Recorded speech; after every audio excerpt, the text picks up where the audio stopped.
Oi gente, esse é o primeiro vídeo de vários que virão no nosso Pod Beauty.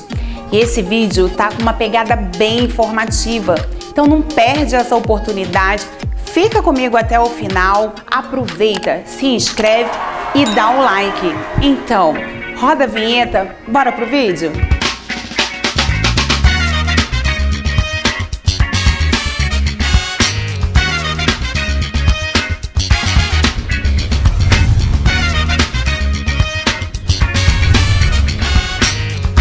Olá pessoal, tudo bem? Que bom que você está aqui. Sou a Simone Lopes, sou empreendedora, MEI. Tive uma certa dificuldade em entender essa ferramenta do trabalhador brasileiro e como muitos de vocês devem também ter essas dúvidas, para isso eu trouxe hoje Maurício do MEI para que ele possa esclarecer algumas dúvidas. Olá, como vão todos? Primeiramente, quero agradecer enormemente, Simone, por esse convite e estamos aqui para ajudar os empreendedores, em especial os microempreendedores, a estarem se desenvolvendo, a estar melhorando cada vez mais as suas capacidades e as suas potencialidades empresariais.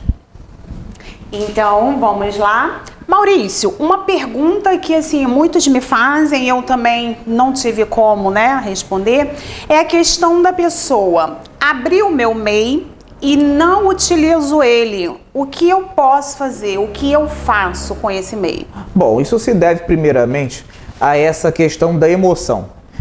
Ao empreender, nós não podemos jamais agir com emoção, sempre com a razão. Então muitas pessoas estão empolgadas, é rapidinho, vai ali no site, entra no site governamental, www.gov.br, cria-se o MEI.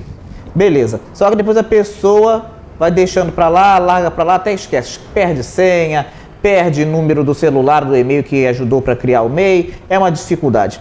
O que acontece? Largou para lá. Todo o MEI, tá? Você abrindo ou não, ele vai gerar uma certa dificuldade. Porque você ali abriu o seu MEI, não movimentou, o que acontece? Os débitos vão continuar acontecendo. Você largou para lá, o que tem que se fazer agora? Primeiramente, a maioria das vezes as pessoas não tem a senha, não tem mais os mecanismos de acesso. O que se faz? Primeiramente, entra-se no portal do empreendedor, no portal governamental, nós vamos abordar isso mais daqui a pouco. Ali, utiliza a sua senha de acesso para verificar como é que está os seus débitos, como é que estão os seus débitos. Feito isso, você vai fazer o quê? Numa aba, você irá parcelar esse valor, tem a opção parcelamento nesse portal. Ali você vai parcelar o valor dos DAIs, e fazer o parcelamento dessas multas que surgem. Você tem que fazer a sua declaração anual do MEI. Sim. Agora, se o pior aconteceu, infelizmente, você abriu o seu MEI, largou para lá, ficou 3 anos sem efetuar pagamentos, não fez as declarações, e aí o que acontece? Exatamente. Infelizmente não há mais jeito, você tem que procurar a Receita Federal e ali fazer o quê? Fazer o parcelamento desses valores. Por quê? Isso vai para o seu. Não pense que você largou para lá, acabou a dívida. Não. Isso vai ser transfigurado para o seu CPF e ali você vai ficar com uma série de restrições. Por exemplo, fez um concurso público, foi classificado, não consegue se passar, não assume.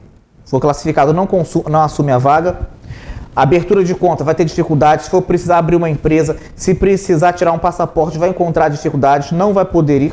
Uma série de dificuldades que vão surgir por conta desse débito. Então você tem que fazer o quê? Fazer esse parcelamento junto à Receita Federal e aí depois você pode criar até um novo MEI. O MEI ele é importantíssimo, mas tem uma série de responsabilidades que precisam ser observadas, respeitadas, entendeu? Vamos usar o MEI, isso é uma excelente ferramenta de geração de trabalho e renda, tá? É a melhor política de ação social que um governo pode desenvolver, tá?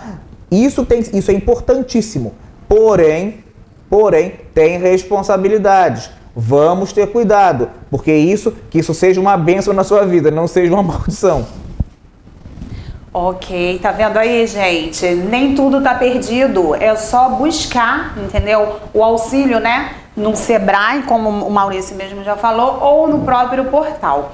Maurício, outra dúvida muito frequente que eu tenho observado é abrir o meu MEI, numa determinada categoria. Hoje eu não trabalho mais com isso e eu não sei como eu faço para mudar isso no MEI. Como é que essa pessoa tem que proceder? Bom, primeiramente, está numa categoria profissional, mas só que as coisas foram mudando e resolveu abrir uma nova frente de trabalho. Muito bem. Basta entrar no mesmo portal do empreendedor, www.gov.br, usar a sua senha de acesso e lá você vai fazer o quê? Você irá entrar e vai modificar essa realidade. Você vai botar novas categorias. Você tem direito a uma ocupação principal e outras 15 atividades subsidiárias ou secundárias. Entenderam? Só que tem um detalhe. Vamos agir com cautela. Não é porque você pode colocar 15 que você é obrigado a colocar 15.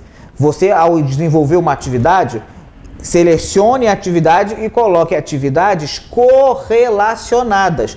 Não é, por exemplo, um profissional da área de beleza, de estética, vai colocar vendedor de material de construção, de pedra, areia, brita. Não é por aí. Atividades correlacionadas, até porque isso pode depois gerar um problema na hora de você conseguir a sua inscrição perante os órgãos estaduais, municipais e também perante a questão da fiscalização. Isso pode dar um problema sério. Na emissão da nota fiscal também. Então, atividades correlacionadas. Se algum dia eu for desenvolver isso, um dia você faça isso, não naquele momento. Por quê? Se algum dia eu fizer, eu já vou deixar pronto. Não. Se você fizer isso, você vai estar se enrolando, vai estar se complicando. Então, a primeira coisa que você deve fazer, selecionar as atividades e atuar nisso. E detalhe, quando você fizer a alteração, aí já vai uma pequena dica. Quando você fizer a sua alteração, você espere 3 a 4 dias úteis para emitir novamente o certificado de condição de MEI e para tomar as demais providências. Do contrário, vai sair a mesma classificação antiga. Que legal, tá vendo aí, pessoal? E você relacionou aí, disse aí, com relação, eu posso acrescentar até 15 atividades, que coisa bacana, né? Nós da área, por exemplo, de beleza, o cabeleireiro, ele acaba atuando, né, em diversos segmentos ali dentro dessa área e ele pode correlacionar, isso é bacana. Sim. Gostei. E eu fico muito honrado pelo convite, pelo seguinte, sou filho de cabeleireira também, né? Então, minha mãe formada lá pelo Senac, no tempo que cabeleireiro ainda fazia tudo. Hoje em dia tem curso de colorista, curso de escova, curso de barbeiro. Naquele tempo o cabeleireiro tinha que saber fazer tudo. Então, eu fui criado aí nesse meio aí de escovas, balaiagens, de penteados, e aí o cabeleireiro acaba enveredando para esse tipo de coisa, né? Lá em casa foi até uma parte, começou com cabelo de gente, aí por conta dos cachorros, que lá em casa sempre tem muitos, né? Já chegamos a ter mais de 10. O que aconteceu? Minha mãe foi fazer um curso de pet shop, de banho e tosa. Então hoje ela trabalha com cabelo de gente, com cabelo de cachorro. E devo dizer uma coisa, hoje ela fica balanceada, porque ela não sabe se ela gosta tanto do cabelo de gente quanto do cabelo de cachorro. Acabou permeando, ficou entre cabelos. Ficou sempre no segmento de cabelos e pelos, né? Que no caso do cachorro é pelos. Que legal. Maurício, então, fez essa troca, já ficou bem esclarecido, né? Há essa necessidade, tem essa possibilidade de fazer essa troca, eu não preciso continuar com a mesma nomenclatura, né? Eu posso fazer a mesma categoria, eu posso fazer essa alteração. Ok. Agora, uma outra dúvida também é aquele profissional que está se formando ainda, tá? Ou às vezes não tá, né, num curso e ele deseja contribuir porque ele já está almejando lá no futuro uma aposentadoria. Ele sabe da importância de se contribuir. Só que ele precisa saber em qual categoria ele vai se inscrever. Ele nunca fez o MEI. Bom, isso é importantíssimo. Eu, durante muito tempo, tentei, quando fui diretor da Sala do Empreendedor de Duque de Caxias, levar isso para as escolas, para instituições. Graças a Deus, nessa atividade, conheci muitas pessoas que eram diretores de escola de centros profissionalizantes, pessoas que fizeram isso já nesse nascedouro. O que acontece? Isso é importantíssimo. Se o profissional ele ainda não se formou, mas ele está fazendo ali o curso de cabeleireiro dele, ele já pode, inclusive, abrir o MEI. Ele já pode abrir o MEI. Ele vai abrir o MEI, não é? E com base, por ser um curso livre, um curso profissional que não tem necessariamente de exigir a conclusão do curso para estar trabalhando, ele pode já praticando, ele já sabe fazer alguns serviços, algumas atividades, ele pode o quê? Como freelancer, já com o MEI aberto, ele já faz esse trabalho de cabeleireiro, um escovista, colorista, quer usar o nome técnico, é filho de cabeleireiro, não falar o nome técnico é sacanagem isso, né? Falar o nome técnico, um escovista, que aliás tá difícil de achar um escovista bom hoje em dia, né?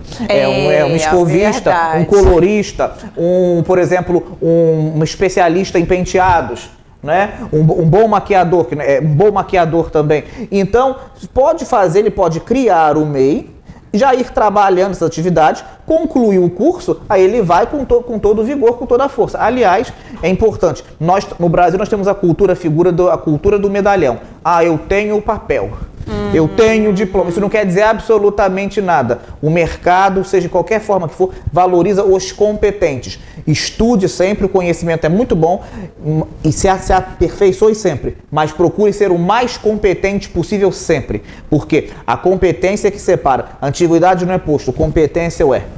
Nossa, essa frase aí eu escuto desde sempre. Antiguidade não é posto, competência é. Entendeu? Então é isso aí. Outra pergunta também, Maurício, é que as pessoas fazem: qual a diferença? Em que eu opto?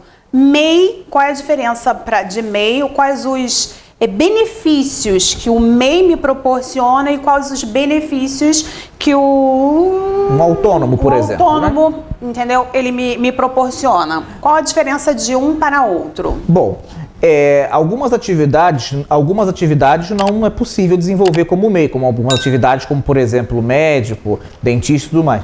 Mas o que acontece? O Conselho Gestor do Simples Nacional estabelece um rol gigantesco, são 750 atividades que são colocadas ali, que você pode escolher aquela que mais se adequa à sua atividade ou aquela que mais se adeque. Então, quais são as vantagens de você ser MEI? Se você é um autônomo, você faz a sua inscrição como autônomo, paga lá o seu ISS todo ano, a questão da tributação, você tem que pagar uma tributação que vai incidir sobre a pessoa física, que é imensa, muito maior do que no MEI. E aí você vai fazer o quê? Com o MEI, você pode fazer o seguinte: você vai pagar, tem um recolhimento muito mais simplificado, você pode ter até um empregado de carteira assinada, ali já está incluído a sua contribuição previdenciária, você fica protegido em caso de um acidente ou de aposentadoria, você não vai ficar sujeito, por exemplo, ter que pagar o seu INSS paralelamente. Você ali como microempreendedor individual passa a ter um CNPJ, você pode ter a sua conta pessoa jurídica, o seu patrimônio não vai se confundir com o patrimônio da empresa, você consegue ali abrir uma conta empresarial, você consegue ali desenvolver, buscar, comprar insumos, materiais de maneira mais com desconto por ser um CNPJ, você pode firmar contratos com empresas maiores, com empresas melhores, e isso vai fazer você crescer, você se desenvolver. Isso a importância do microempreendedor individual. Você como microempreendedor individual, você tem acesso a linhas de crédito. Evidentemente no Brasil ainda não possui ainda linhas de crédito tão efetivas como acontece na Itália, como acontece na Inglaterra, nos Estados Unidos. Está caminhando, tem muitas agências de fomento, mas já são linhas mais facilitadas para que se possa desenvolver o seu negócio, o que um autônomo na maioria das vezes não tem. Então, na maioria das vezes não tem, e quando ele exige, vai pegar um empréstimo, acaba sendo a pessoa física, e já é o seu patrimônio pessoal para se confundir com o seu patrimônio profissional. Então isso não é interessante. Então eu sempre aconselho, se você tem essa possibilidade, está iniciando um negócio, ou quer experimentar, iniciar um negócio, porque tem isso também, às vezes a pessoa, eu vou abrir um MEI porque eu quero ter um negócio. É excelente, mas, por exemplo, a pessoa às vezes quer, mas não quer, eu quero experimentar, será que eu tenho jeito? Abre o MEI para começar. Por exemplo, a situação está difícil, está muito complicado hoje em dia manter empregados, uma estrutura. Faça o seguinte, regularize a situação. Todo mundo não vai fazer como uns e outros aí, que fecha a empresa, não paga ninguém, está demitido, vai procurar seus direitos. Isso não se faz.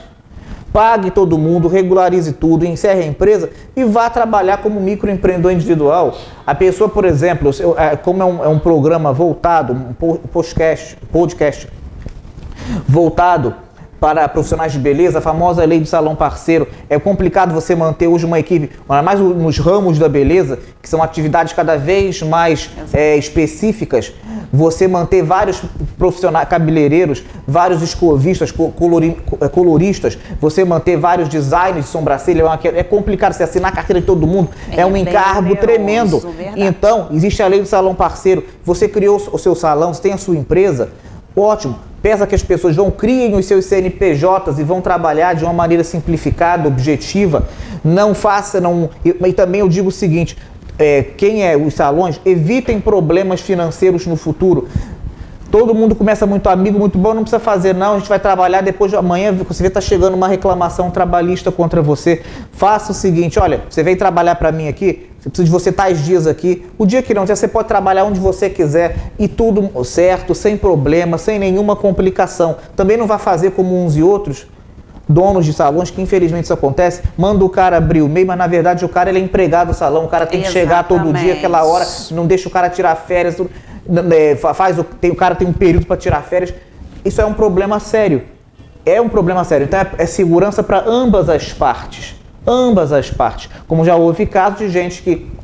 Sou filho de cabeleireiro, eu sei essas histórias, a gente já ouve isso direto, posso falar? Gente que pegou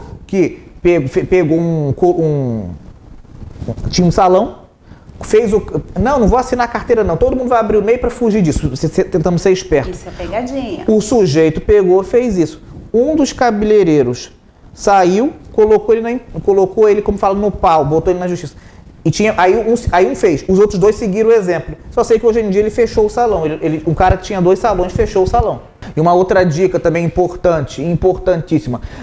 Eu preciso de gente aqui no meu salão, o salão está crescendo.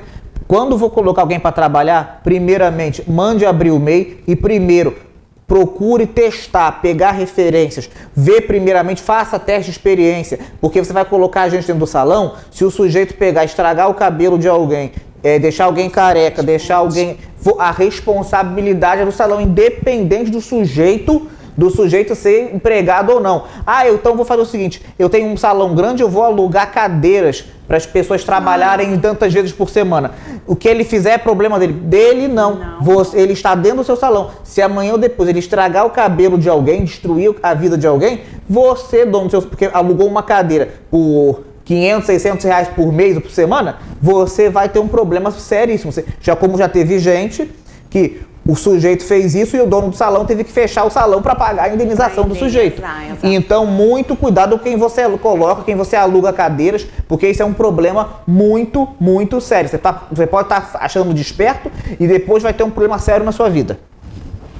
Tá vendo aí, gente? Olha que dicas valiosíssimas, tá? Que a gente tá recebendo hoje por parte do Maurício. Eu acredito que tenha sido bastante esclarecedora, né? Para mim tá sendo bastante, tá, Maurício? Mais uma perguntinha, Maurício. O valor pago, tá, ao MEI mensalmente, né, com a guia de arrecadação, isso vai influenciar no valor da minha aposentadoria? Sim, isso influencia na sua aposentadoria, ou seja, você vai pagando o MEI, o tempo que você trabalhou em outra atividade ou como MEI, isso tudo vai refletir na sua aposentadoria. Então, a importância do MEI. Você está com a tua contribuição previdenciária em dia. E uma outra coisa, Deus o livre e guarde, fica doente, sofre um acidente. Como é que vai fazer para viver nesse meio tempo? Você pagando o seu MEI, você fica segurado, vai receber o seu auxílio pelo INSS. Entendeu? Pensão por morte, a pessoa morreu, está em dia, vai receber... Os herdeiros vão receber a pensão por morte. Então, paguem o MEI e mantenham a pensão em dia, o pagamento em dia da guia de recolhimento do MEI, é o DAS, documento de arrecadação do MEI. Fiquem sempre preparados para isso. Documento de arrecadação do Simples Nacional, é DASNE, MEI, Documento Nacional, isso. Documento de arrecadação do Simples Nacional, MEI. E aí vocês vão estar com isso, por exemplo, pessoa deixou de pagar, quer requerer o auxílio maternidade, licença maternidade. Não vai receber, você tem que estar com contribuição em 12 meses ininterruptos. Pensão por morte, 12 meses ininterruptos. Auxílio doença, 12 meses ininterruptos. Isso aí vai seguir as regras e prazos da legislação previdenciária. Mas veja como é que você fica coberto. Se você é autônomo, você não tem nada disso. Se você trabalha na informalidade, menos do que isso. E você vai pagar o quê? 5% do valor do salário mínimo. Quando o salário mínimo aumenta, reflete o pagamento do MEI. Você paga 5% do salário mínimo, R$1 de ICMS e R$5 de ISS. Isso é importantíssimo. Vocês trabalhar de maneira coberta, você trabalhar de maneira regularizada, você só tende a ganhar com isso. Até para que a sua empresa possa crescer. Quando fui diretor da sala do empreendedor do Duque de Caxias, peguei pessoas lá que chegaram lá como MEI. Hoje tem empresas, outras modalidades cresceram bastante com isso. E digo mais, esse programa ele está sendo de valia não somente para os profissionais da beleza, mas para toda e qualquer categoria que trabalhe na modalidade de MEI. Então, fico muito contente pelo convite, me coloco à disposição sempre, porque esse trabalho eu continuo fazendo e vou continuar fazendo para auxiliar os empreendedores. É uma meio de informação para que as pessoas tenham acesso, possam estar se envolvendo, e vamos fazer de Caxias, da cidade do Duque de Caxias e da cidade que estiver sendo alcançada por esse podcast, que com o advento da internet atinge o mundo inteiro, que todos possam empreender cada vez mais. Compartilhem, divulguem, acompanhem o podcast, que eu tenho certeza que tende a crescer cada vez mais com outros temas correlacionados, não somente ao mundo da beleza, mas com outros também que assambarquem o empreendedorismo e a sociedade em geral. Então fica aí, né, gente? Mas essas dicas, né? Acredito que a gente ainda vai ter outros encontros também, tá? Me coloco à disposição com muito gosto. Pra gente trazer mais dúvidas, mais questionamentos, e eu vou estar aguardando vocês nesses próximos, ok? Grande abraço e olha, compartilha, tá? Divulga.